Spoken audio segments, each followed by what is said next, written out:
You married? I'm going through a divorce. What happened with that?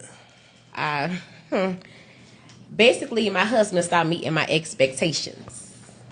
What you mean? So when I met him, when I met my husband, I told him what I expect from a man. The number one rule with being with me is you have to provide.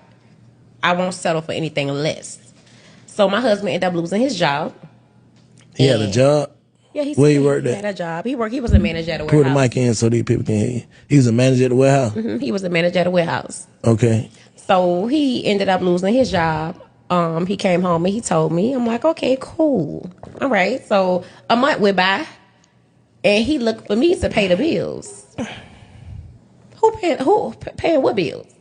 So I was going to consider it if he gave me the money back for paying the bills. And he told me no.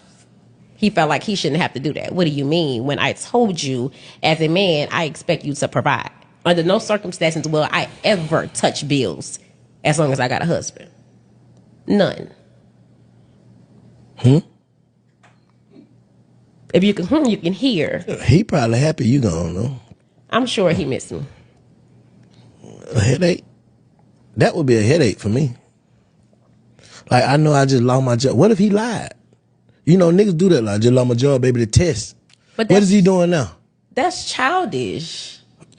Like, what you testing me for? That's childish. I'm saying to see what I got. Now I see what I got. If you asked me to be your wife, you knew what you had. Nah, I ain't thinking I now lose my job from the warehouse and they gonna do that. I mean, but you knew what it was. So, you knew what it was. I told you who I was from the beginning, and you still asked me to be your wife.